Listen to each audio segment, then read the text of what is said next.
demanda que hicieron ustedes de la necesidad de poder atender a partir de las necesidades que se tienen de formación y actualización académica para que impacte directamente en el aprendizaje de los niños. Hoy lunes 20 de febrero del año 2023 me es grato presentar a ustedes a el maestro Jaime Espinosa Espinosa, quien fungirá el día de hoy como un conferencista para todos nosotros. Les pido a ustedes un fuerte aplauso.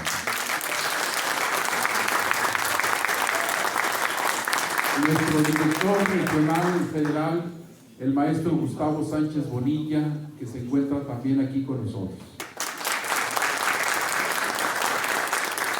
El maestro Andrés Santana, él viene de la Dirección de Formación y Capacitación, dependiente de la Subsecretaría Académica de la Secretaría de Educación en el Estado de Zacatecas.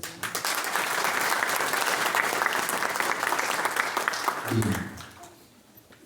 Preocupada la Dirección Regional, Federal y Estatal por la actualización permanente de los maestros, y un punto fundamental tiene que ver con respecto a los supervisores y asesores técnicos pedagógicos.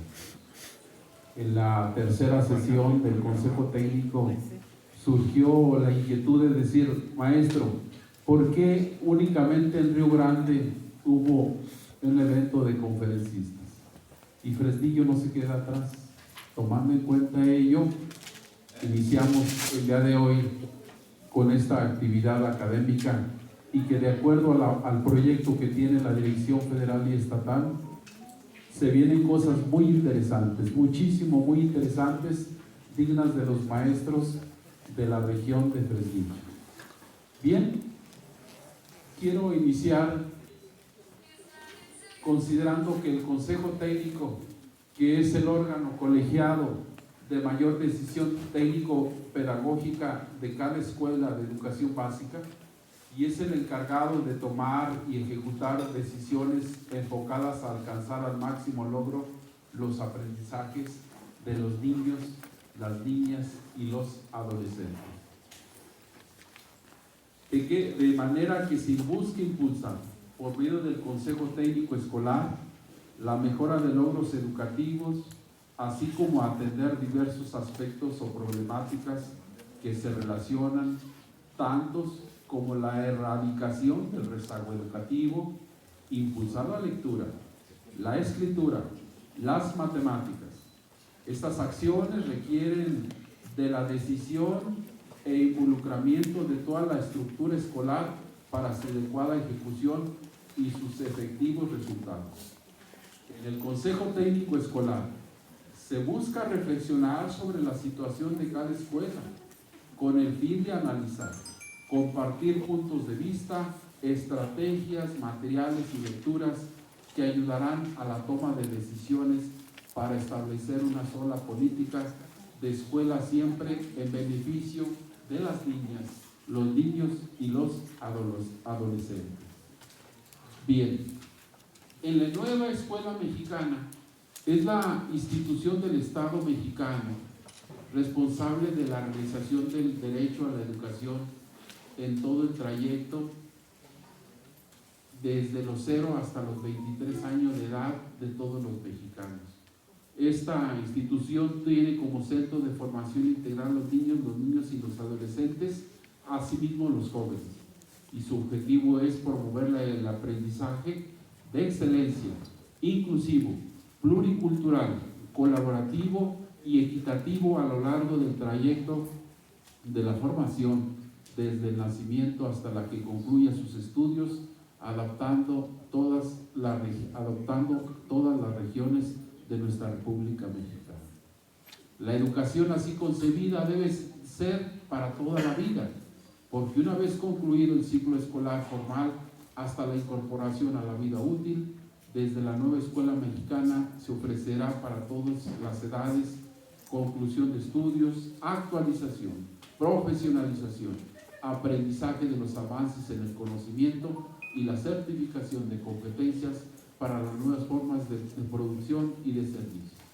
La nueva escuela mexicana se caracteriza por una estructura abierta que integra a la comunidad, prioriza la atención de poblaciones en desventaja por condiciones económicas y sociales, con la finalidad de brindar los mismos estándares para garantizar las mismas oportunidades de aprendizaje a todos y todas las mexicanas. Bien, vamos a dar paso a la esencia de esta actividad académica.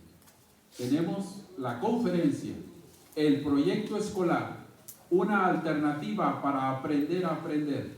La dicta el maestro Jaime Espinosa Espinosa. Escuchamos con mucha atención el currículum vitae del maestro Jaime.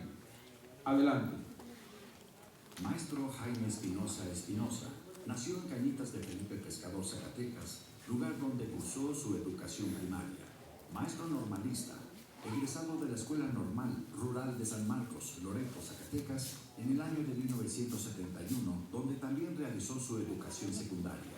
Hizo estudios de pedagogía a nivel licenciatura en la Escuela Normal Superior de Tepic, Nayarit, de maestría en la Escuela Normal Superior de Nuevo León y cursó estudios de doctorado en educación en la Universidad Autónoma de Guadalajara, Jalisco. Se ha desempeñado como director y profesor de la escuela primaria en medio rural. Ha sido maestro en educación secundaria y preparatoria, catedrático en las escuelas normales de San Marcos, Zacatecas, Saucillo, Chihuahua, y así como maestro y subdirector académico en las escuelas normales de J. Guadalupe Aguilera, Durango y Cañada Honda, Aguascalientes. Además de realizar tareas docentes, fue director de las escuelas normales en Santa María del Oro, Durango, Juchipila, Zacatecas, y en el Centro de Actualización del Magisterio en Zacatecas. Ha prestado servicios educativos en la Escuela Normal Superior de Aguascalientes, en la Universidad Pedagógica Nacional.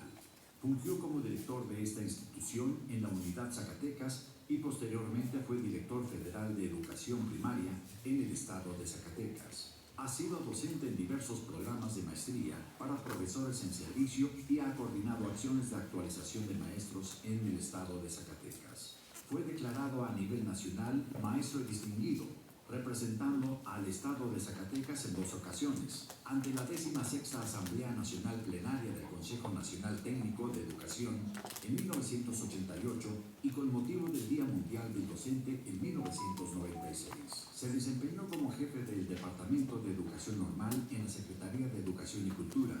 Es autor de varias publicaciones sobre temas educativos. Se retiró en condiciones de jubilado, siendo jefe de la Unidad de Estudios de Posgrado e Investigación del Centro de Actualización del Magisterio en Zacatecas en el año 2014.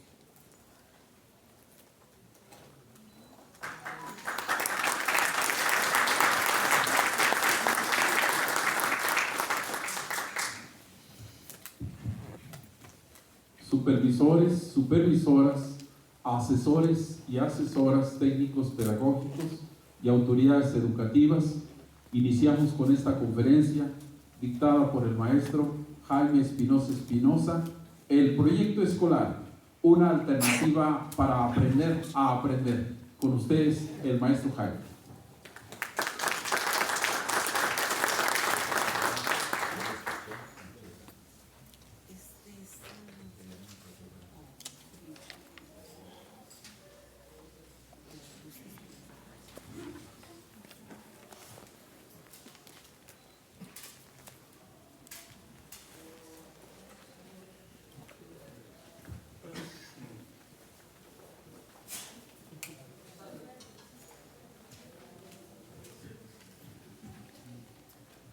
Buenos días a todos. Les agradezco infinitamente que estén aquí presentes acompañándome en esta conferencia. Mi atención, en primer término, a las autoridades de la región, a quienes representan a la Secretaría de Educación y sobre todo quiero agradecer la presencia de las maestras y maestros que desempeñan funciones directivas y también a quienes desempeñan funciones académicas toda esta labor que realizan, entiendo, en favor de las causas educativas. Voy a iniciar esta conferencia haciendo una lectura breve de una introducción que me permite orientar en qué sentido se dará esta conferencia. El ser humano ha creado nuevas necesidades sociales sin precedente. La narrativa sobre el deber ser de la educación sigue conceptualmente su curso. La escuela se empeña en educar, pero no es suficiente lo que hace. La relación maestro-comunidad se ha desvanecido. Los valores, cimiento de la convivencia social, se deterioran. Las tecnologías de la información y comunicación, al parecer, su uso no tiene cauces educativos en la niñez y la juventud. Estas variables adversas, pero que también son indispensables, desafían al maestro, pero él, con su inteligencia, puede tener el conocimiento y la creatividad para sortearlas. Me pronuncio por una educación formativa que rebase los límites de la mera información y contribuya a la racionalidad del ser humano en sus actos. Esta conferencia, tienen ahí el nombre, el proyecto escolar, una alternativa para aprender a aprender. Quiero referirme en este momento a cuestiones que tienen que ver con el proyecto educativo nacional como política de Estado. Cuando existe un proyecto educativo nacional como política de Estado, perdura durante mucho tiempo. No se hacen cortes en cada periodo de gobierno, sino que se plantean de largo alcance una serie de propósitos independientemente del tipo de gobierno que esté en turno. Digo esto porque nosotros los maestros en México hemos tenido muchos cambios de currículum, muchos cambios de planes y programas, y todavía no comenzamos a comprender uno cuando ya viene el otro. Es una realidad que vivimos. Qué bueno y algún día se dé la posibilidad de establecer un proyecto educativo a largo plazo que realmente tenga la posibilidad de formar generaciones cuando se trata de hacer cambios en el tipo de hombre a formar y en el tipo de sociedad que queremos. Cuando se pone en práctica un nuevo plan de estudios, es porque se considera que el plan de estudios vigente ya no reúne las condiciones ni ayuda a lograr los propósitos que se plantearon para la formación individual y social. Cuando se emprende un plan de estudios nuevo, deberían de realizarse algunas acciones, como cuáles: obtener un amplio consenso social, es decir, se le da a conocer a la sociedad, se le da a conocer al magisterio, a los grupos interesados en educación, a los intelectuales y a todo mundo la intención de modificar el plan de estudios y el por qué. El por qué obedece a un diagnóstico que se haya hecho minuciosamente a través de seguimientos del plan de estudios que se supone va de salida. Como ustedes ven, seguramente estarán pensando qué es lo que aquí sucede con nosotros y qué es lo que no sucede. Eso se lo dejo a su reflexión. Entonces, debe obtenerse un consenso social para su renovación. Y una vez que se tiene el consenso social, se da lugar al diseño del plan de estudios, que no es definitivo. Y ese plan de estudios se pondrá en práctica, sujeto a seguimientos y evaluación para poder determinar cuáles son sus inconsistencias, cuáles son sus áreas de oportunidad, cuáles son los espacios que hay que corregir, cuáles son los aspectos que hay que modificar para elaborar el plan de estudios definitivo. Lamentablemente, a veces los maestros estamos sujetos a conocer el plan de estudios cuando lo estamos trabajando. Entonces, esta es una situación que no favorece, pero es una realidad. Y sería peor no señalarlo. Bien, sabemos que los componentes del plan de estudios son algunos muy importantes, son las bases filosóficas que orientan esa formación. Las bases filosóficas, los contenidos de aprendizaje, las actividades, la metodología, la evaluación, entre otros. Cuando se diseña totalmente un nuevo plan de estudios, pues es un diseño curricular, como se llama, un diseño curricular completo. Pero a veces se opta por hacer ajustes en algunos componentes, y eso es un rediseño curricular. En ambos casos, pues lo hacen gentes especializadas para ello. Lo hacen grupos académicos, científicos, intelectuales, quienes tienen experiencia en educación, en fin. Pero hay una cosa importante. A lo mejor a alguno de ustedes le habrá tocado un plan de estudios en el que le dejan posibilidad de maniobra como maestro. ¿A qué me refiero?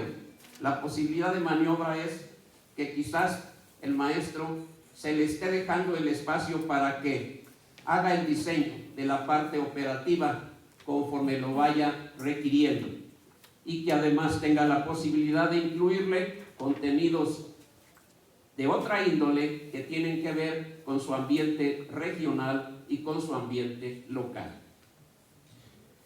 Desconozco cuál vaya a ser la intención del nuevo plan de estudios del que ahora se habla y que lo tienen ustedes ya, me parece, en las escuelas, o por lo menos están esperando que se termine de pilotear. Ese es un asunto que ustedes lo saben mejor que yo.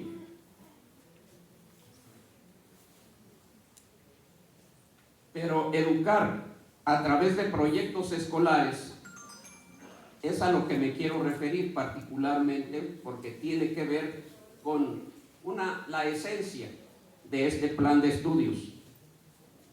Trabajar proyectos escolares obedece también a una filosofía y tiene antecedentes.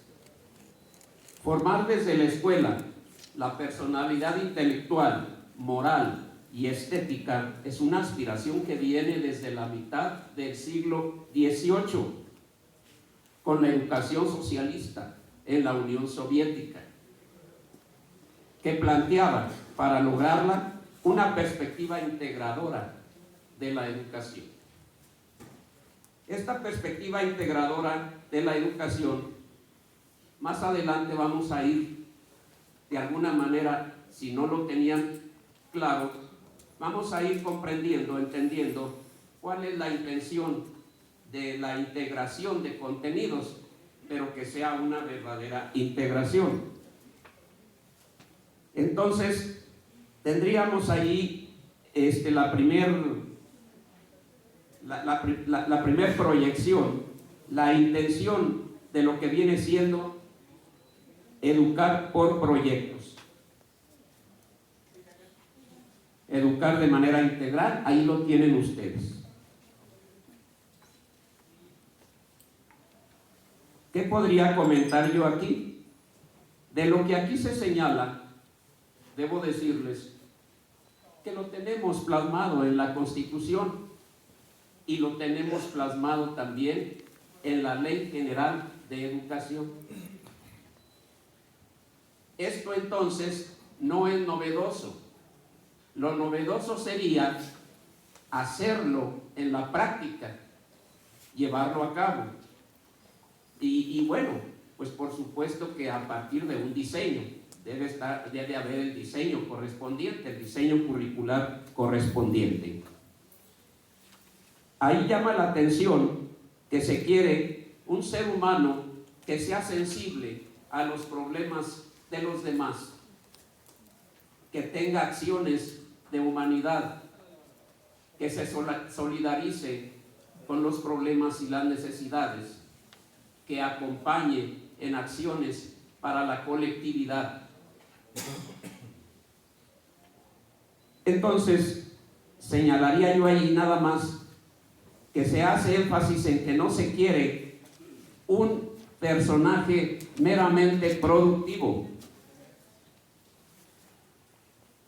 Esto es, que vaya más allá de ello y que tenga sentimientos para que los ponga en juego en todas sus actividades que realice en la vida.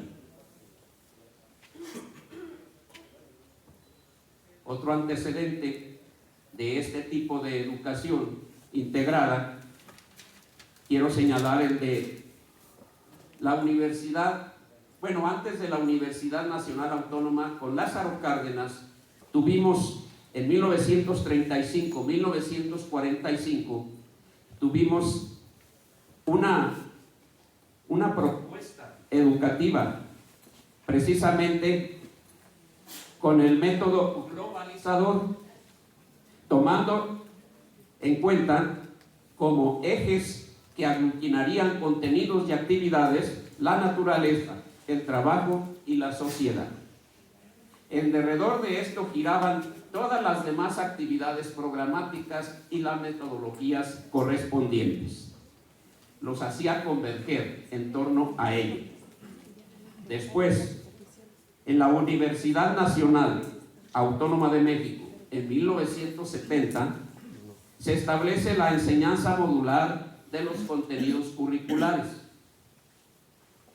Es decir, integrando docencia, investigación y servicio a la comunidad. Todos los programas de la universidad, en este sentido, tenían una organización modular.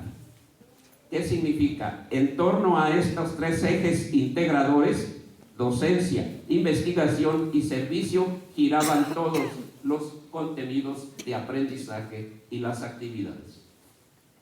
Hemos de entender entonces que se buscaba sobre todo estar en contacto directo con la realidad, con los asuntos que forman parte de esa realidad y que dan lugar a los distintos contenidos de aprendizaje. Entonces, esa era la razón fundamental. Surgen entonces ejes integradores, núcleos temáticos, problemas eje y temas objeto de transformación. Desde mi punto de vista, lo más importante es este último, temas objeto de transformación. ¿Por qué? ¿Qué significa? Que la idea sustantiva es actuar sobre los objetos de la realidad para transformarla. Es decir, actuar sobre los objetos de la realidad y que ese sea la actividad sustantiva que dé lugar al estudio y al aprendizaje de los distintos contenidos del mapa curricular. En educación básica puedo señalar, entre otros, algunas intenciones de hacer integración de contenidos. En las reformas de 1972 y 1978 se tomaron como eje de integración ciencias naturales y las ciencias sociales.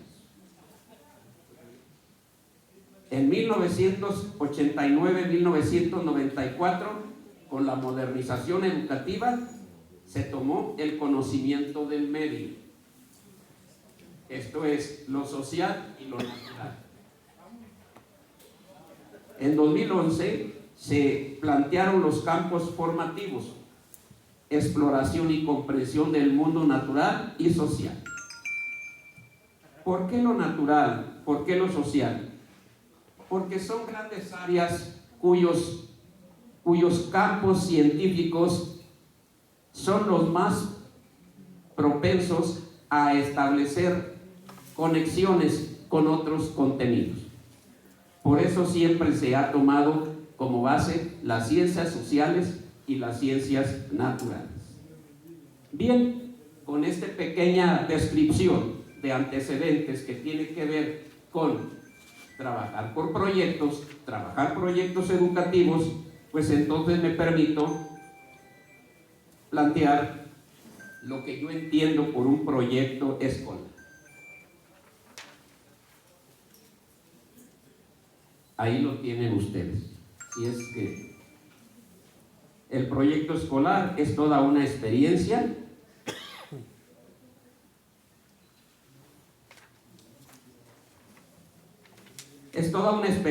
que al vivirla los alumnos adquieren conocimientos de diversos campos disciplinarios, integrándolos en forma natural, porque constituyen una necesidad de saber y aplicar en la vida ordinaria. Fíjense, si esta es una interpretación del proyecto escolar, significa que ¿qué le toca hacer al maestro?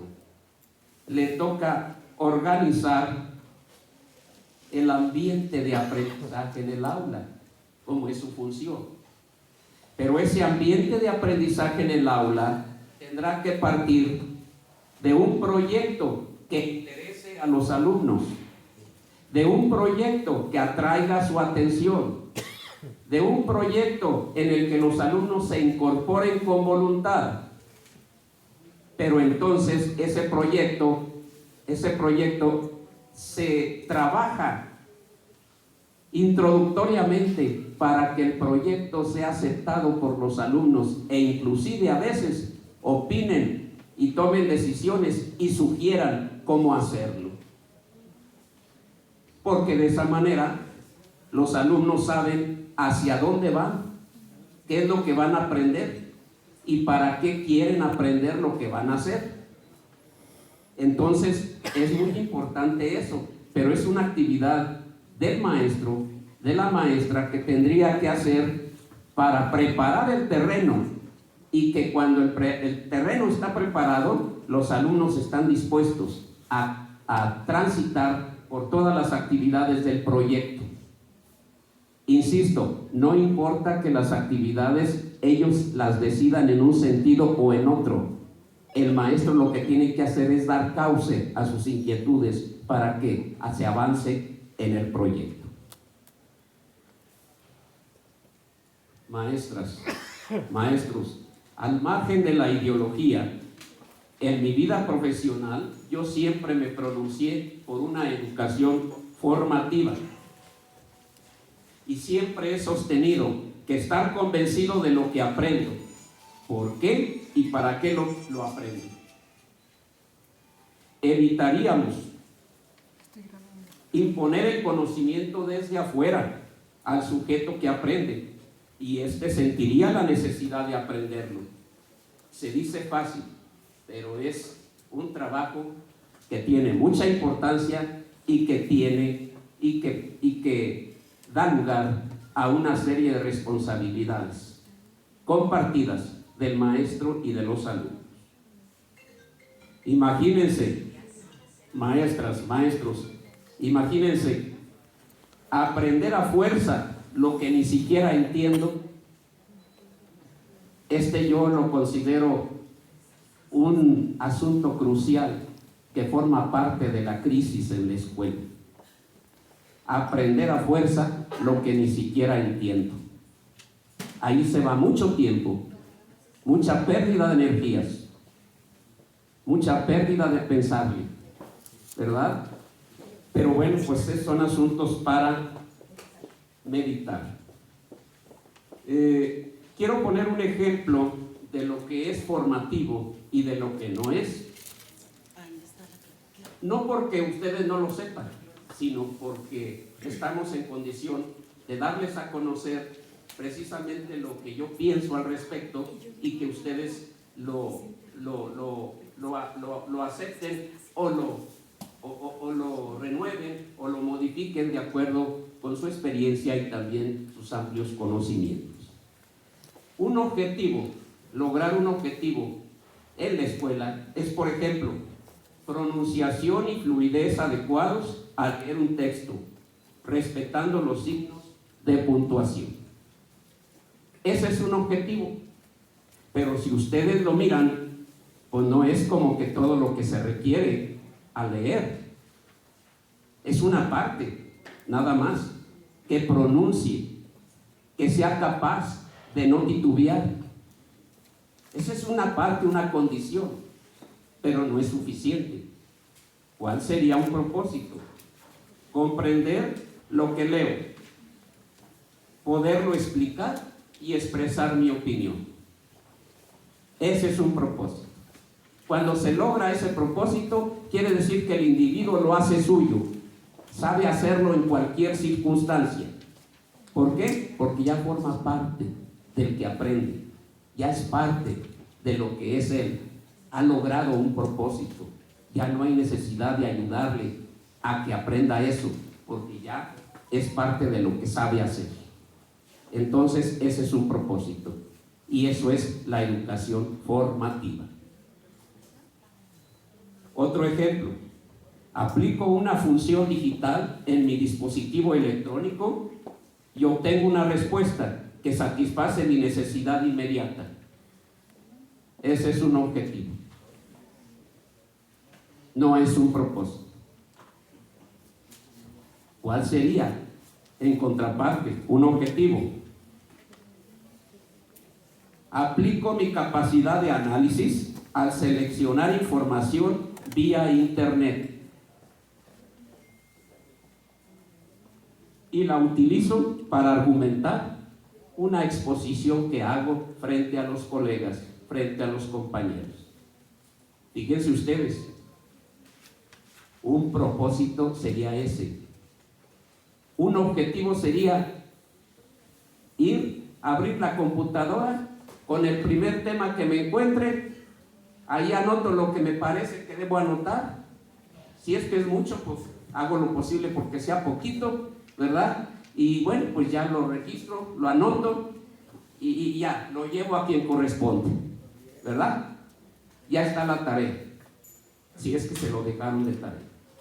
No hay actividad de discriminar información, no hay actividad de pensar y a ver por qué elijo a este autor, por qué elijo a esto, por qué esta información conviene, esta información hacia dónde me está orientando. Bueno, no hay eso. Claro que entre más pequeños son, no tienen tantas posibilidades, pero desde pequeños, si van aprendiendo en ese sentido, ¿verdad?, a su edad y en sus condiciones, por supuesto que llega el momento en que ellos pues tienen su capacidad de pensar, de elegir y de poder hacer uso de la información, uso adecuado de la información. Entonces vean la diferencia entre lo que es objetivo y lo que es realmente un propósito. Un propósito es formativo. Por eso yo me inclino por ese tipo de educación.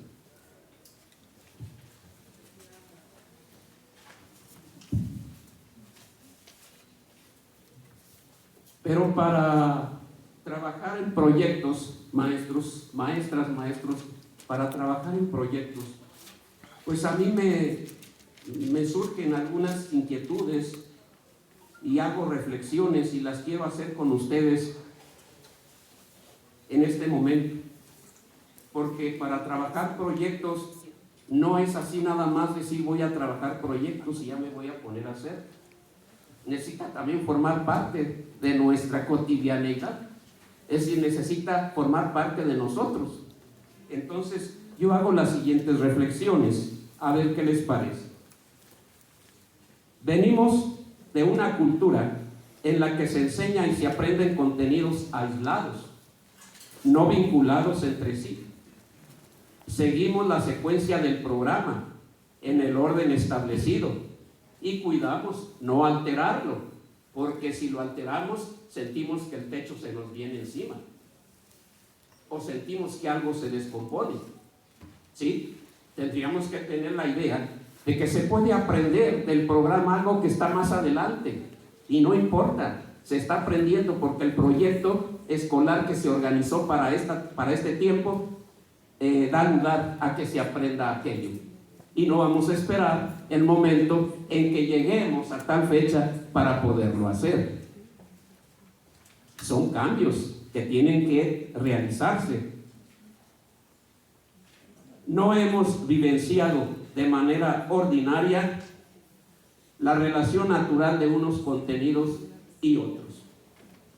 Es decir, entre unos contenidos y otros hay una relación muy estrecha, pero a veces no la percibimos, pero los contenidos se relacionan como no tenemos idea, de acuerdo a una experiencia que estemos viviendo en el salón de clases.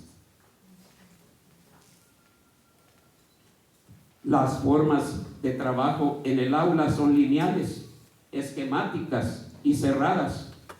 Nuestro concepto de orden y disciplina hace inamovible el aprendizaje individual y social de manera natural. Es decir, nosotros no estamos impuestos a abrir el espacio del aula y se acomoden como los alumnos quieran, porque ya decidieron qué es lo que van a hacer y que se pongan a hacerlo. Pero pues si yo quiero que estén sentaditos y que no se muevan, pues no voy a poder hacer eso. No lo voy a poder hacer. ¿O qué quiero? Que se dé el orden como es mi concepto, que se dé la disciplina como es mi concepto, que no me hagan ruido porque me hacen reventar la cabeza. En fin, se tendría que armar un ambiente en el aula de tal manera que los alumnos puedan ir construyendo el aprendizaje y yo soy el coordinador y tengo que andar en un lado y en otro y aquí más allá y tengo que estar atendiéndolos. Eso implica trabajar por proyectos. Y no es que ustedes lo estén viendo ahora, que hay maestros que seguramente ya tenían antecedentes de todo esto. Pero insisto, el asunto es cuándo nos decidimos hacerlo. ¿Verdad? Bueno, ¿qué prevalecen? Las órdenes, las indicaciones del profesor o profesora, por sobre otras formas de conducir la clase. La evaluación se aplica con síntomas ajenos a los aprendizajes formativos. Si ustedes revisan, de acuerdo con mis ejemplos que planteé de aprendizaje formativo, las evaluaciones a veces se aplican por otras cuestiones que no tienen nada que ver con los aprendizajes formativos y con los contenidos temáticos de los que seguramente se trata la evaluación. Bueno, ¿qué se requiere entonces? Vamos a ver lo que se requiere. Es la siguiente proyección. Se requiere organizar experiencias de aprendizaje en las que no se establezcan límites entre contenidos de las distintas asignaturas. Y vean ahí lo demás que dice. Aquí hay una palabra, no forzar las secuencias de aprendizaje, no forzarlas, ni tampoco forzar la integración de contenidos, sino que la integración de contenidos, aunque yo tenga una idea como maestro de lo que puede suceder, pueden suceder otras cosas que voy a aceptar y que no voy a limitar a los alumnos porque se descompuso el proyecto. Mientras el proyecto esté dando resultados, pues adelante. Y un proyecto, maestros, un proyecto puede durar 2 semanas, 3 semanas, depende. Ni yo como maestro tengo idea de cuánto va a durar. Si le quiero establecer un límite, pues ya es una arbitrariedad, porque el proyecto hasta que no concluya, se supone que el proyecto está dando resultados. El proyecto no tiene fecha límite exacta. se tiene que organizar con probabilidad, con la idea de probabilidad. ¿Y cuál sería la planeación, maestros? Pues ninguna otra que el mismo proyecto. Esa sería la planeación. ¿Para qué andamos planeando que en otros cuadros y en otras hojas? Y pues para tenerla allí a la vista y que lo vean cuando vengan y entregarlo a fulano. No. Su proyecto es la planeación. ¿Cómo ven? Entonces, esto pues implica cambios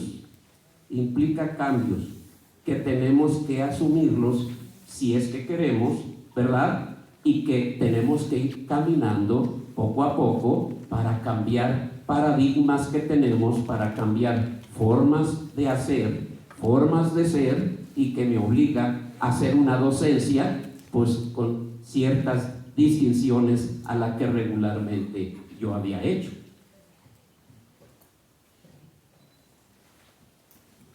¿Cómo se plantea la evaluación en un proyecto? En un proyecto escolar, pues ¿cómo se plantea?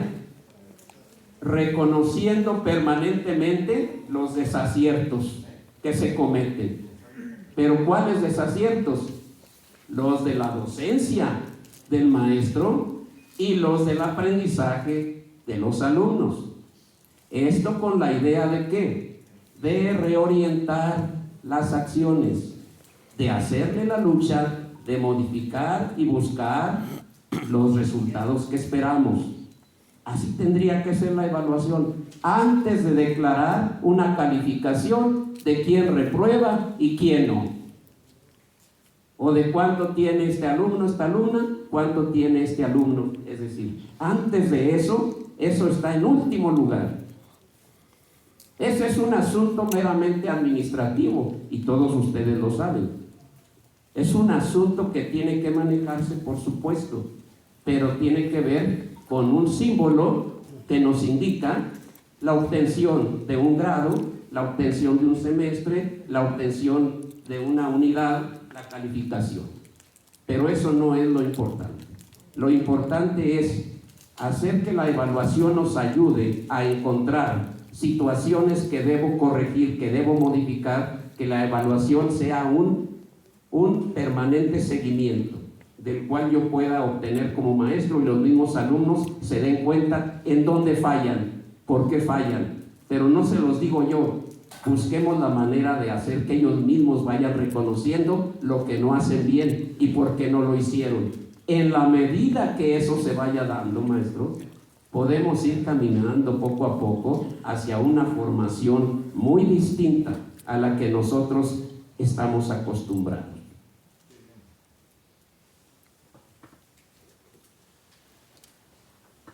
Bien, ahora entonces tendríamos ideas que pueden sugerir temas o ejes de transformación o núcleos temáticos. Vamos a ver en una filmina cuáles son esas ideas. Véanla ustedes, ahí está nada más. Es algo que yo estoy haciendo con la idea de que lo que les he venido platicando pues se vaya concretando un poco más, ¿verdad? Ahí tienen ideas, son ideas nada más de que pueden ser ejes temáticos. Ahí los tienen ustedes.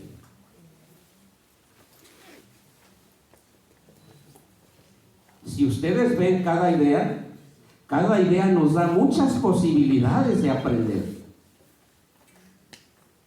No solamente lo que la idea en sí mismo está diciendo, nos da posibilidades de leer, de buscar, de organizar, de medir, de hacer, como dicen, cuentas. Nos dan muchas posibilidades de aprender. ¿Sí? Estarán pensando quienes trabajan en secundaria, bueno, ¿y nosotros qué vamos a hacer? Pues si nosotros tenemos una asignatura. Bueno, pues entonces, en la educación secundaria, como en la primaria y como en preescolar, amerita un trabajo colegiado permanente, en el que se comuniquen, en el que se pongan de acuerdo, en el que trabajen en comunión, para que se vaya avanzando en los distintos contenidos de aprendizaje. sin hacer tajantemente la distinción siempre en asignaturas, aunque deban de hacerlo, pero que no sea siempre tener la idea de que aquí termina una cosa y aquí sigue la otra. Ahí tienen ustedes varias ideas que yo estoy ofreciendo a ustedes para tener una idea entonces de qué es un proyecto, una idea, un proyecto de aprendizaje en la escuela. En cada uno de los proyectos, insisto, el maestro tiene la encomienda de hacer sentir a los alumnos la necesidad de aprender, la necesidad de cómo irlo haciendo, la necesidad que ellos saben desde un principio qué es lo que van a hacer. Van a construir esto, tú aportas esto, es decir, ¿cómo le hacemos que ellos tengan esa posibilidad?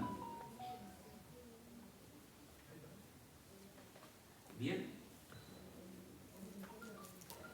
Ahora, me permito darles también, mostrarles lo que vendría siendo integrar contenidos. Vamos a ver otra proyección. Idea de vinculación entre contenidos. Ahí lo tienen ustedes.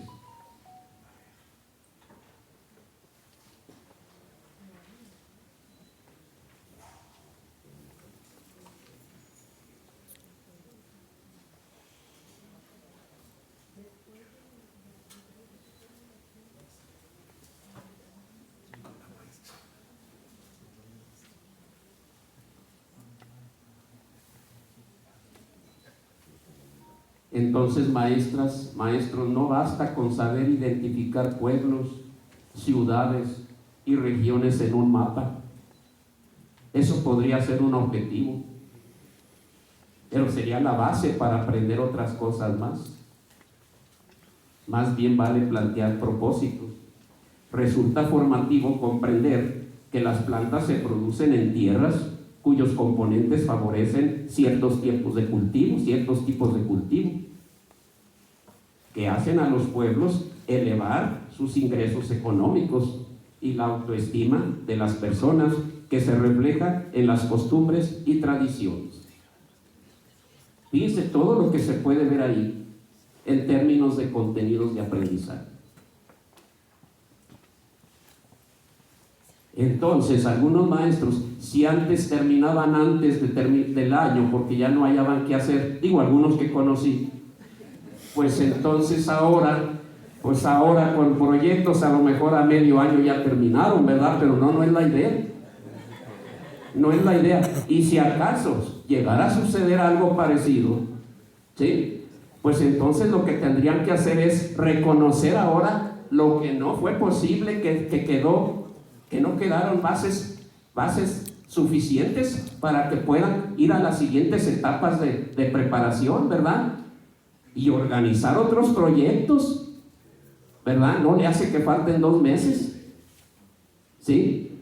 Si las calificaciones se las piden antes, bueno, pues ya saben que es un requisito que van a llenar, pero ojalá también las autoridades vean que el trabajo por proyectos implica también acciones de gobierno educativo. Y ahorita me voy a referir también a eso, ¿verdad? Total, estamos hablando, ¿verdad?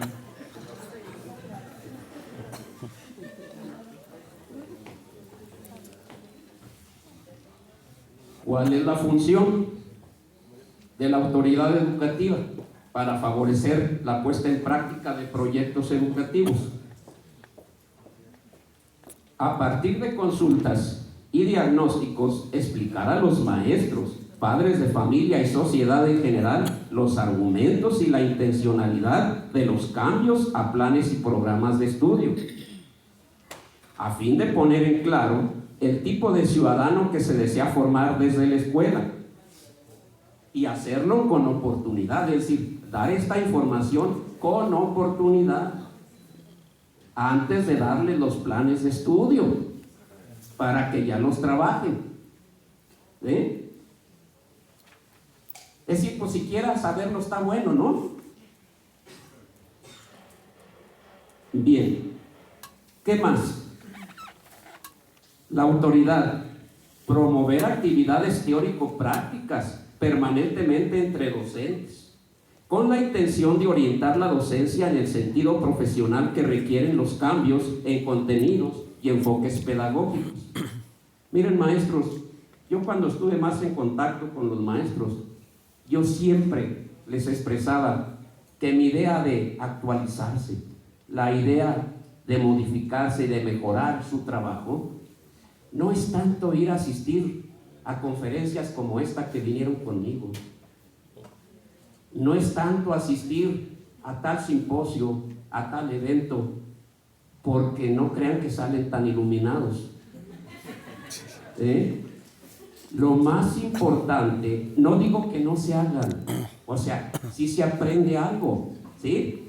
Pero a veces aprendemos para nosotros mismos y hasta ahí quedó la cosa. No, lo más importante es trabajar en conjunto los maestros de cada escuela. Allí se debiera de dar la actualización, la mejora de la educación, porque ahí tienen el material más importante, está el material que es el real, ahí tienen los problemas, ahí están las dificultades, ahí están, formulen un programa para que lo aborden en reunión según el interés que tenga la colectividad, y eso se organiza en la escuela, ¿sí? Si les da miedo que nadie los vea, pues pongan espejos para ver si los miran, que están trabajando ahí, pero háganlo. Es decir, la mayor posibilidad de superación pedagógica está en la misma escuela, siempre y cuando la organización educativa permita o favorezca ese tipo de trabajos. Y asistir a algunos eventos, por supuesto, cuando se organicen, con la idea de que el maestro conozca otras cuestiones. Pero ahí está la base de la mejoría de la educación, haciéndole frente a los problemas y buscando explicaciones a cada uno colectivas, es decir, no desde lo que uno se imagina o piensa, sino apoyados en información, buscando información, ayudándonos con quienes piensan y ofrecen algunas soluciones, cuando plantean algunas hipótesis de cómo se puede trabajar aquello. Todo eso tiene que hacerse en las escuelas, sean pequeñas o sean grandes. Esa es mi postura, maestras, maestros. Pero bueno, pues no sé cómo se organice esto en cuanto a lo que ustedes desempeñan. ¿Qué más tendría que hacer la autoridad? Llevar a cabo seguimientos relacionados con la puesta en práctica de los nuevos planes y programas de estudio para conocer los resultados, atender necesidades y reorientar acciones. Seguimientos permanentes de lo que está sucediendo para ver si realmente nuestros cambios que hacemos tienen resultados o no tienen, o dónde estamos teniendo situaciones que no son aceptables, ¿verdad? Entonces, eso es la evaluación, hacer seguimientos para valorar el propio proceso que se está realizando y mejorarlo desde adentro de las escuelas. ¿Qué más tiene que hacer la autoridad? Estimular a maestros que con su desempeño logran incorporar a niños en desventaja. Es decir, por ejemplo, ahora sé que en el nuevo planteamiento, como en otros planteamientos curriculares y planteamientos, proyectos educativos, disminuir el rezago. Claro que disminuir el rezago. Tendríamos que, lo que hacemos para disminuir el rezago, pero sí, habría que estimular a quienes realmente disminuyen el rezago. A quien recibió un grupo de 32 alumnos y 12 de ellos con necesidades muy marcadas en cuanto con rezago, y que yo, maestro o maestra, puedo demostrar que hice trabajo con ellos y en qué condiciones se encuentran ahora. Y entonces que se estimule ese tipo de trabajo, pero tendría que estar muy atento la autoridad para tener evidencias de ese tipo de trabajo por el maestro o por la maestra, ¿verdad? Y qué bueno que fueran retribuidos por esa causa.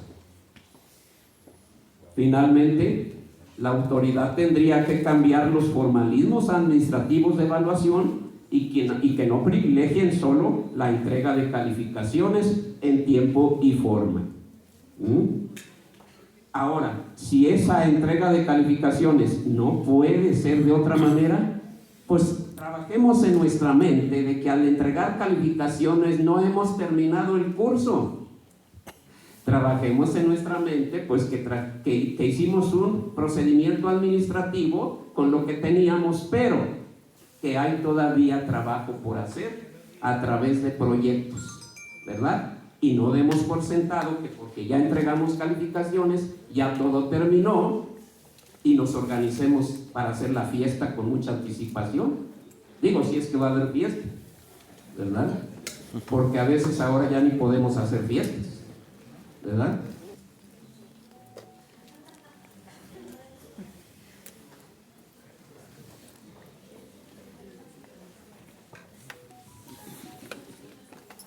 Bueno, entonces, maestros, vamos a ver cuáles son los beneficios.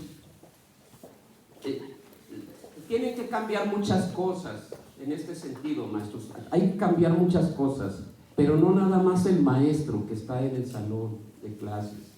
Se tendrían que cambiar muchas cosas, muchas prácticas para emprender pues no es novedad, insisto, no es novedad. Es novedad porque si no lo hemos hecho, pues entonces es novedad. Pero como son los proyectos, no. Se supone que los proyectos, aprender así, modifican al ser humano, modifican la personalidad y modifican al grupo social en su conjunto. Entonces, insisto, tendrían que cambiar cuestiones de política educativa, de función administrativa, de gestión, relaciones humanas, en fin, el desempeño profesional comprometido con esa filosofía y la respuesta social participativa al mover. ¿Cuáles son los beneficios que los alumnos podrían tener con este tipo de metodologías? Yo anoto algunas y aclaro que bueno, pues son planteamientos que en un momento dado pueden lograrse o no, o pueden lograrse en parte y no, pero hay que seguir trabajando para ello. Le encuentran sentido a lo que aprenden. Se potencia su actividad cognitiva para aprender. Comprenden dónde y cómo aplicar los contenidos estudiados en la escuela. Les resultan significativas las tareas escolares. Aprenden a resolver problemas en la realidad. Logran propósitos más allá de objetivos. Saben lo que se pretende conseguir, las razones y finalidad por las que se estudian los contenidos de aprendizaje. Conscientemente logran entender los fenómenos naturales y sociales, así como sus consecuencias. Además, los alumnos avanzan más y mejor en los aprendizajes, de tal modo que se podría disponer de tiempos durante el periodo escolar para estudiar lo que no fue consistente, siempre y cuando, les decía, no declaren el programa antes del tiempo. Digo, la terminación del programa antes del tiempo. Voy a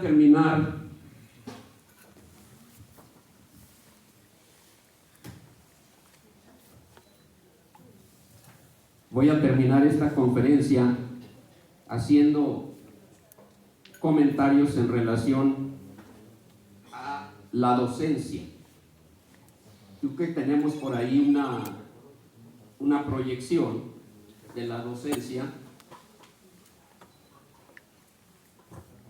Vean ustedes lo que para mí como maestro que he sido es la docencia.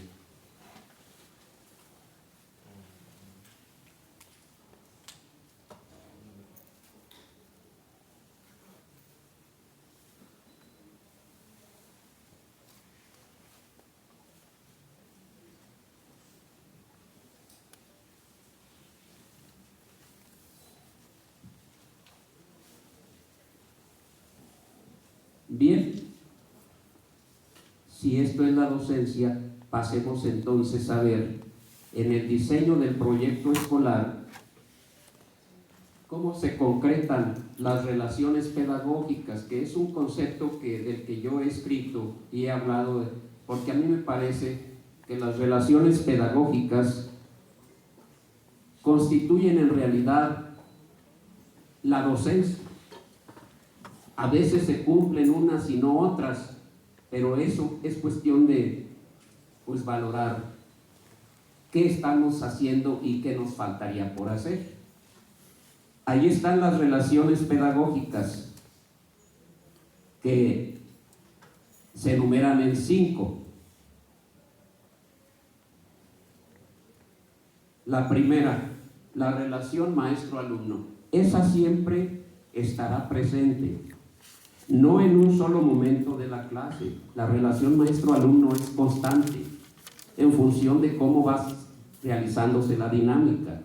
Y las otras relaciones también. Pero la relación del maestro con el alumno, ahí está alguna idea.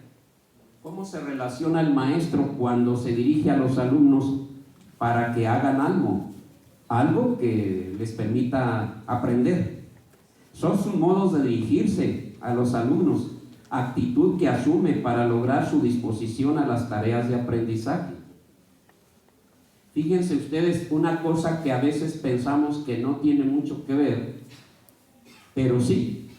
Si me permite el maestro que nos está ayudando con las presentaciones, pasar a la última y regresamos a esta, si me hace favor. Fíjense ustedes en la relación maestro-alumno. Fíjense ustedes más o menos en general lo que hacemos los maestros. Ordenamos, consultamos, proponemos, preguntamos, comentamos, y ahí están todas. Exponemos, explicamos, pero de acuerdo a mi experiencia, maestras, maestros, les voy a decir cuáles he visto yo que son muy comunes. Véanlas a ver cuáles son muy comunes.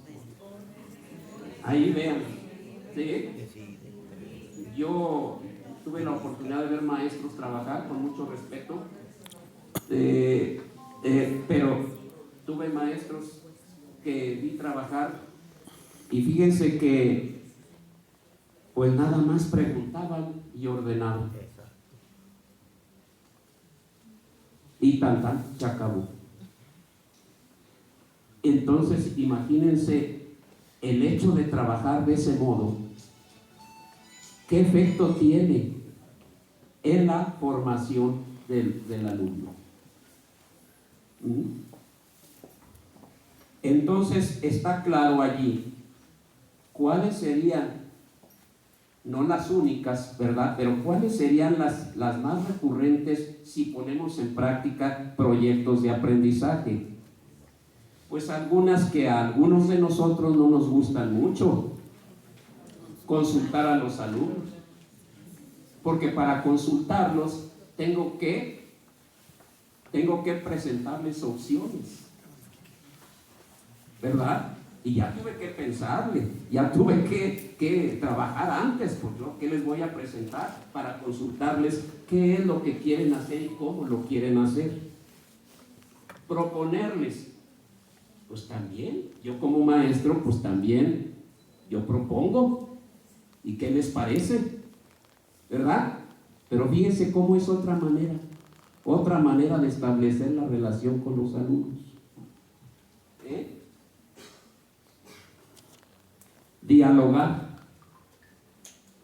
Dialogar, hacer que los propios alumnos dialoguen y yo también dialogar con ellos. Es decir, cuestionar.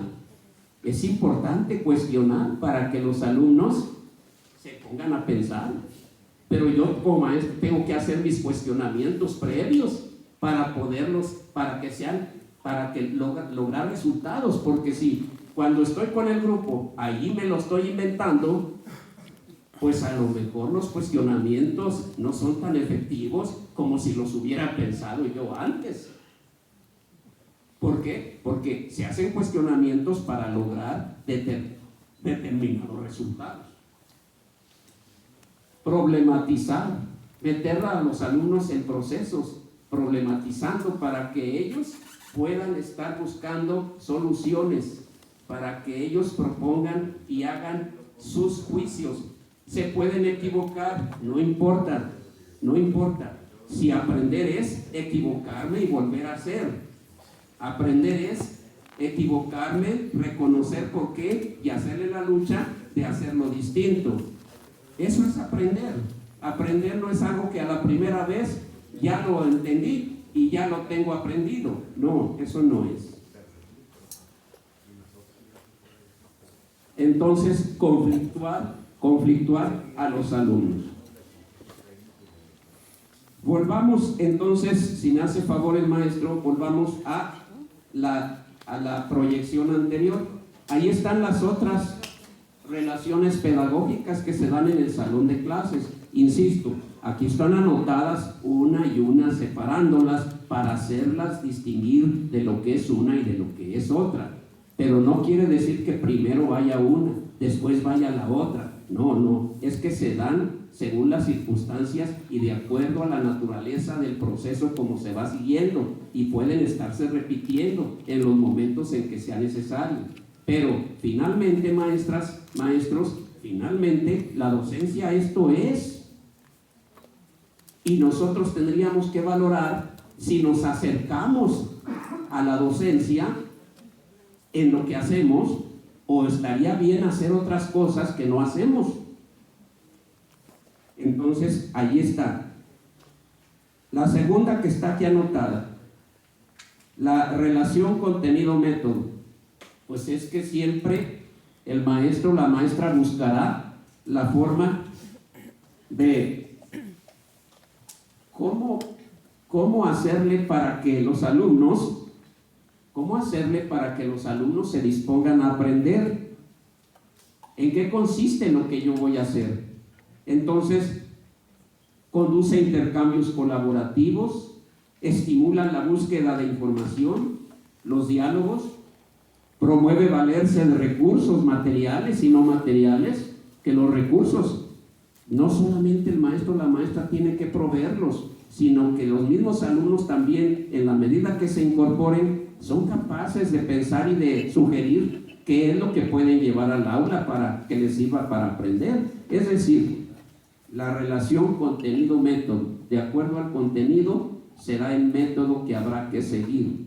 Yo hablo de método, pero en realidad será el camino que se siga, pero no uniforme. Cada quien seguirá el camino que considere para ir aprendiendo. Y eso está en la tercera. En la tercera, los alumnos proceden de algún modo para llegar al aprendizaje. Es decir, no se trata de que todos estén haciendo lo mismo y al mismo tiempo. Se trata de que ellos dispongan de su tiempo, y lo importante es que estén haciendo actividades que les permita aprender. Que les permita aprender. A lo mejor no exactamente lo que yo quiero en ese momento como maestro, pero sí que les permita aprender lo que aprendan. Pero el programa no tiene eso consignado. Adelante, qué bueno, lo está aprendiendo en este momento, y no hay que coartarles esa posibilidad, ni hay que limitarlos. Esa sería la idea. Esa sería la idea. La relación teoría-práctica. Pues la relación teoría-práctica es hacer lo posible porque lo que se aprenda en la escuela, siempre buscar la relación con lo que sucede en la realidad. Y de ser posible, si se acercan al objeto de manera real, mucho mejor. Hay contenidos que no dan la posibilidad de acercarse directamente al objeto, pero hay imágenes, hay modos de ser de las personas que se pueden proyectar para que los alumnos vean, depende del tema del que estamos hablando. ¿Para qué? Para que puedan percibir lo que es real y puedan hacer juicios de lo que se requiere, no se requiere, de cómo ir aprendiendo aquello, qué hacer para aprender. Y la última, la relación escuela-sociedad. Es decir, que en todo lo que hagamos en las escuelas, maestras, maestros, se pongan en práctica los valores. Los valores no deben ser contenidos para aprenderlos en los libros. Puede haber lecturas alusivas a eso, pero lo importante es que en la misma práctica y en la convivencia y en la relación que se establece, los valores se pongan en práctica. El valor de ser colaborativo, el valor de ser respetuoso con los demás, el valor de esperarme a que hable mi compañera, el valor de que lo que dijo yo no lo voy a juzgar desde el punto de vista de burlarme. Es decir, todo lo que son valores que se pongan en práctica en todos los procesos de aprender. Maestros, pues si ustedes ya vieron el plan de estudios o tienen idea del que ahora se habla, pues es esto, maestros. Es esto. Lo que se busca no es otras cuestiones, porque esto es lo que se busca. Que las relaciones pedagógicas en el salón de clase se lleven a cabalidad, hasta donde sea posible. Entonces, pues eso sería. Y finalmente, maestros, yo voy a recomendar algunos libros, no muchos, 5, y miren, no son tan recientes, pero son muy importantes. No todos los libros viejos son inservibles, y eso se los digo a los jóvenes maestros también. No porque haya discursos de la nueva ola, de la moda, ¿verdad? Porque también hay modas, no crean que siempre es lo mejor porque lo está diciendo el último grito de la pedagogía. No, tampoco los demerito, tampoco, no quiero decir eso. Lo que quiero decir es que hay libros que a veces hasta los tenemos y no nos apoyamos en ellos, ¿sí? Y la prueba está como, por ejemplo, pues en artículos que escriben gentes que son más recientes y que dicen por ahí en algún lado, es que debe ser de unos 2 años para acá, para que sea vigente. Y escriben conceptos, por ejemplo, en artículos, voy a dar algunos ejemplos, conceptos estelares, yo les llamé estelares, como por ejemplo, inclusión, interculturalidad, aprendizaje colaborativo, trayectos escolares, malla curricular, entornos virtuales, educación moral, formación y ciudadanía, relaciones tóxicas en la escuela, y en fin, quién sabe qué tantas cosas, ¿verdad? Ya sabemos que hay relaciones tóxicas, ¿verdad? El asunto es ponernos a pensar a ver qué hacer para que vayan disminuyendo, ¿verdad? Entonces, quiero decirles que lo que se escribe últimamente, por supuesto hay que verlo, y hay que verlo como tal, y hay que entender cuál es la tendencia, cuál es la orientación de quien escribe, hacia dónde nos está guiando con lo que dice, qué oportunidad tengo de aprovechar lo que él está diciendo, lo que ella está escribiendo, qué cosas me llaman la atención, en fin, pero no olviden los libros que algunos dicen que pasaron de moda. No, hay libros muy importantes, Entonces, ¿cuáles son esos 5 libros? Miren, si ustedes quieren revisar o darse cuenta, que tengan la oportunidad de saber los cambios que ha habido en la educación pública en México y por qué algunos resultados y otros no, en qué fracasaron y en qué no. Ustedes pueden ver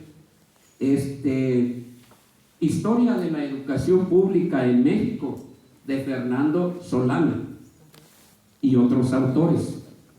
Y ahí podemos revisar cuáles son las reformas que se han planteado en México, los proyectos que se han puesto en marcha y por qué en algunos aspectos no funcionaron, qué fue lo que hizo falta. y qué fue lo que sí se logró. En fin, maestros, y podemos ir entendiendo en realidad qué pasa con las reformas habidas en México y con los planes y programas de estudio que resultan cada rato en México, ¿verdad? Esto lo escribe Fernando Solana, Raúl Cardiel, Raúl Bolaños Martínez. Esto es del Fondo de Cultura Económica. Si ustedes quieren distinguir las orientaciones educativas en México y el mundo, las que ha habido, y qué es lo que planteaban las distintas orientaciones educativas en el mundo y en México, pues busquen la cuestión escolar de Jesús Palacios. Trae una información bastante interesante, en donde no solamente presenta información, sino que se hacen críticas a los distintos modelos de pensamiento y puestos en práctica en el mundo, en educación, para situar por lo menos el de nosotros, ¿verdad? Para situar el proyecto de nosotros. Bien, hay otro texto para quien le interese ver las filosofías de la educación, ¿cuáles son?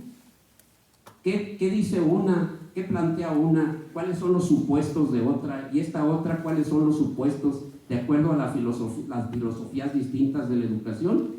Pues pueden ver a Octavio Fouillard, un libro que se llama Filosofías de la Educación. Esto es Ediciones Barcelona, Ediciones SEAC, Barcelona. Si a algunos de ustedes les interesa esta línea de lo cognitivo y trabajar como maestras, como maestros, para que sus alumnos cada vez vayan entrando en el terreno de desarrollar sus posibilidades cognitivas al aprender, y qué sucede en las escuelas que hacen esto, pues pueden ver Escuelas para Pensar, de John T. Bruet, Activar los procesos cognitivos, edición Paidós, México, España. No son los únicos textos, ¿verdad? Estoy recomendando textos en los que en algunas cuestiones yo me he basado en ellos, por supuesto. Y el último que recomiendo en este momento es Crear buenas escuelas para todos, el derecho de aprender. Si ustedes quieren ver qué opinión nos hay respecto a las buenas escuelas y por qué hacen escuelas en otro lado y qué es lo que logran, en qué consisten los resultados que tienen de acuerdo a sus formulaciones metodológicas, en fin, pues lean. Y la organización, sobre todo de escuelas, Crear buenas escuelas para todos, de Linda Darling Harwood. Esta es de editorial Ariel Educación. Bien, maestras, maestros, ha sido un placer haber venido a exponer esta conferencia, y es un placer haber contado con la presencia de los maestros que son autoridades con ustedes, y agradecerle al maestro Jesús García Dueñas su invitación que me hizo. Yo sé que él está muy comprometido con la educación.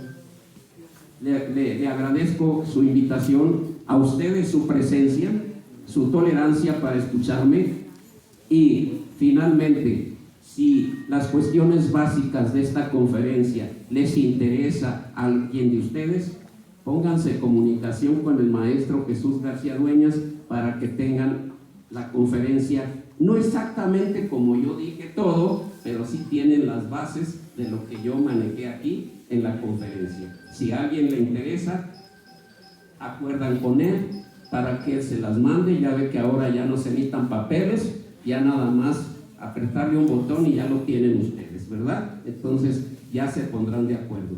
Gracias, maestro. Gracias, maestro, también. Y maestro, para concluir esta actividad, si alguien tiene algún cuestionamiento para hacerle al maestro Jaime, la maestra Rita ahí se encuentra con tarjetas para que registren su pregunta, hacérsela llegar al maestro y le puede dar respuesta a lo planteado por ustedes. El maestro José Manuel ahí tiene tarjetas. ¿Que alguien quiere hacer alguna pregunta? ¿Ninguna? ¿Ninguna? Allá, la maestra Eli, por favor entregue una tarjeta y nos la hace llegar inmediatamente para darle respuesta a su pregunta. ¿Quién más? Ahí está el maestro José Manuel, él es director, él es asesor técnico de directores de la zona escolar número 11 del sector 14. ¿Quién más quiere tarjetas? Ahí el maestro José Luis quiere saludar. Maestro, el supervisor de educación secundaria estatal también quiere. Y háganoslas llegar, por favor, para darle respuesta correspondiente por parte del maestro Jaime. Gracias, maestro José Luis. Nos trajo un regalo, el cual lo recibimos con mucho agrado. Bien, por favor, nos hacen llegar las preguntas para darle respuesta. Maestro José, bueno, la están registrando. Yo sí quiero, mientras lo realizan, pues este reconocimiento tan grande al maestro Jaime, porque hagan de cuenta que hizo una distinción para los maestros de Fresnillo el venir aquí. Él ya, como bien dijo, pues él ya se encuentra jubilado y ahora sí, el haber aceptado esta invitación, dijo: a los maestros de Fresnillo no les puedo decir que no, porque se lo merecen. Se lo merecen. Y bueno, estuvo él en Río Grande con Sergio Tobón, con la doctora Piñeiro, y pues dijo: a Fresnillo voy porque los maestros de Fresnillo están muy comprometidos con la educación. Vienen cosas más interesantes. No estoy autorizado ahorita para decirles, eso les va a decir nuestros directores regionales, pero vienen cosas formidables para Fresnillo en términos académicos y luego se las daré. Y prueba de ello, aquí está el maestro Jaime, de una manera desinteresada, de una manera en la cual pues dijo: yo con Fresnillo comprometido y todo lo que quieran que tenga que ver con cuestiones académicas, ¿sí? Porque hay otras situaciones como las de ayer, pero bueno, pues eso es, no hay problema. Maestros, la maestra Rita ya tiene aquí algunas preguntas y la cual se las pasamos al maestro Jaime. Maestro Jaime.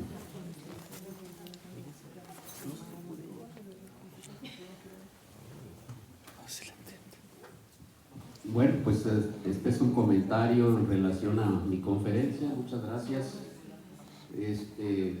Maestro, pero es necesario leerlo.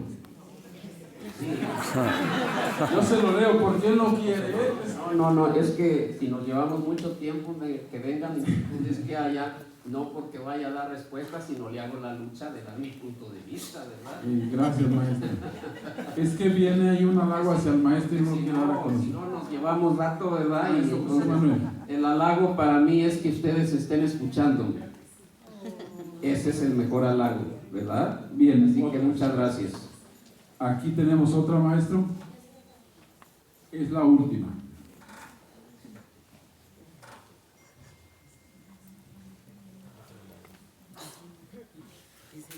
Sí, miren, la diferencia entre objetivo y propósito: el objetivo es un logro como medio para lograr un propósito. Puede haber varios objetivos que se tienen que lograr para llegar a un propósito, pero yo no recomendaría que cuando plantean un objetivo o dos a lograr, ya luego quieran evaluar. Lo más importante es considerar si se logró el propósito a través de los distintos objetivos. Pues ¿por qué son objetivos? ¿Por qué son propósitos? Hagan de cuenta que vamos a hacer un recorrido hasta llegar a un determinado resultado. Pero para llegar a él necesitamos ir avanzando en algunos trayectos, vamos a decir así, cortos. Se logran, pero esa no debe ser la finalidad última de la educación. La finalidad última es lograr propósitos. Es aquello que el ser humano logra y logra interiorizar, ¿no? que forme parte de él para que se desempeñe y lo use cuando necesite y no necesita que alguien le diga qué hacer o cómo hacerlo. Entonces, el propósito, por eso lo marqué yo como un logro que es formativo, forma parte de mí. Es como cuando yo estoy convencido de algo y lo sostengo y lucho por ello, es decir, porque yo ya estoy convencido. El convencimiento a través del aprendizaje, si me hace llegar a convencimientos, esos yo los voy a defender siempre que sea posible frente a otras posturas, cuando estamos sabidos de aquello y estamos comprometidos con ello. Cuando no sabemos ni qué fue lo que aprendimos, pues no, entonces no. Cuando no sabemos qué fue lo que aprendimos, pues no se logran los propósitos. Entonces la diferencia son el logro que tiene que ver con lo formativo. Hay un dicho, fíjense, hay un dicho que a mí me parece muy interesante sobre el aprendizaje activo y profundo. Oigo y olvido. Fíjense, oigo y olvido. ¿Qué esperanzas tengo yo de que ustedes recuerden algo de aquí a 2 días? Pues quién sabe. Oigo y olvido. Entonces imagínense, pero veo y recuerdo. Pues ya siquiera veo y recuerdo. Ya no solamente escuché, sino que también, ya no solamente oigo, sino que también miro. Pero pienso, hago y entiendo. ¿Cómo ven? Pienso, hago y entiendo. Entonces, pues está muy claro. Está muy claro. Es decir, pero el hago no es de tener a los alumnos haciendo y haciendo y haciendo y que se entretengan y se pase el tiempo. No. Que lo que hagan tenga razón de ser. Que el alumno entienda qué es lo que está haciendo y qué es lo que quiere lograr. Entonces, que sea él el que trabaje, que sea la alumna la que trabaje para aprender y yo le ayudo. Pero ojo, yo le ayudo, es la función mía, favorecer las condiciones para que vaya aprendiendo. Eso es lo que yo tengo que hacer como maestro. Entonces, esa es la ayuda y no como algunos le han hecho en otras escuelas, no en las de ustedes. Es decir, les encargan que hagan, ¿verdad? Y nada más como lo hagan y hasta ahí. Entonces no es ese tipo de actividad. Es decir, los dejan solos que hagan. No, ojalá no sean ustedes de los que la didáctica ya la están dejando a un lado porque ya hay otras modernidades. No, la didáctica sigue existiendo. Es la manera como el maestro ayuda a los alumnos a aprender, cómo favorece sus procesos de aprendizaje. No que les diga lo que ellos deben de entender, sino que les ayude de distintas maneras para que logren entenderlo. Eso es lo que hay que buscar, ¿verdad? Pero no dejarlos solos, que eso se da en algunas escuelas. Y ahora con las computadoras, peor tantito, ¿sí? Hasta en el nivel superior ya se dan casos muy singulares. Bueno, de todo hay.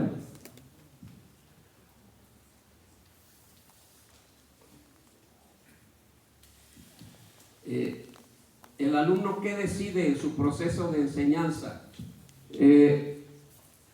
Si la pregunta va en el sentido de que opine, pues entonces hay que preguntarle si está a gusto con lo que hicimos esta vez y por qué.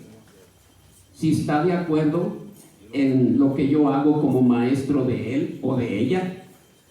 Digo, si se trata de que él dé opinión, pero aquí más bien yo creo que está en el sentido de que el alumno decide, es que el alumno a veces escoge camino a seguir para aprender algo y lo hace diferente a otros. ¿Sí?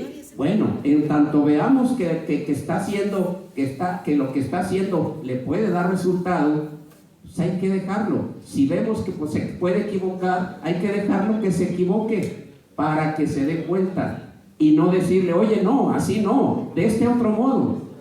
Es donde entra ya nuestra actuación que no le ayuda al alumno a madurar y a caminar en su proceso de aprender.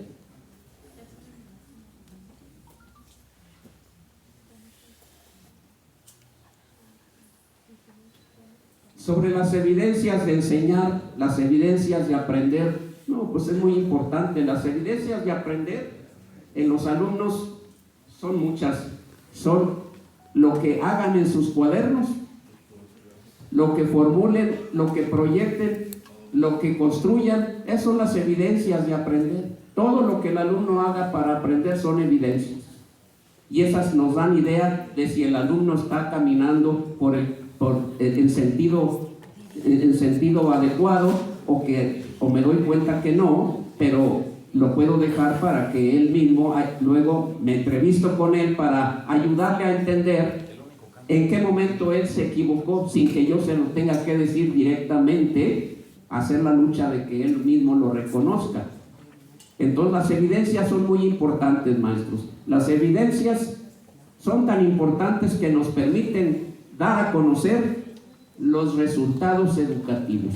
Con las evidencias que trabajemos como recursos en evaluación, magnífico, magnífico, para tomar decisiones dentro del aula y para ayudarle al alumno a que él mismo se dé cuenta de cómo hizo aquello. No necesariamente es para que yo como maestro nada más trabaje las evidencias, no, es para que nos ayude a aprender. Y las evidencias de enseñar, pues esas tendrían que ser filmadas para luego yo como maestro darme cuenta, ¿verdad?, de cómo es mi clase, porque hay cosas de las que no somos tan conscientes de ello. Y las evidencias filmadas son importantísimas. Y el que los alumnos nos digan cómo somos nosotros también es importante. Pero para tener idea del proceso a seguir, de cómo ayudamos a aprender, pues maestras, maestros, filmaciones, no hay otra.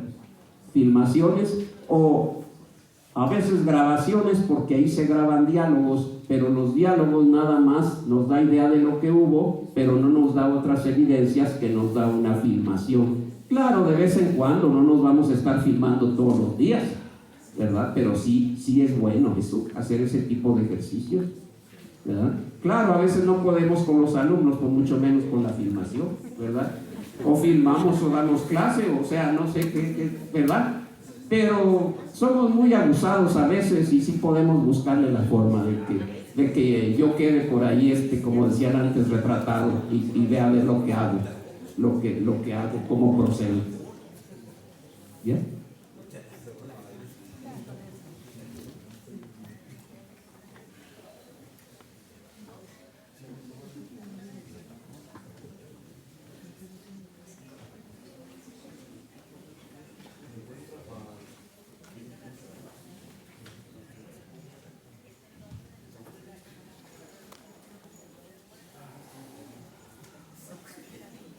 Sí, pues finalmente, maestros, sí tenemos nosotros,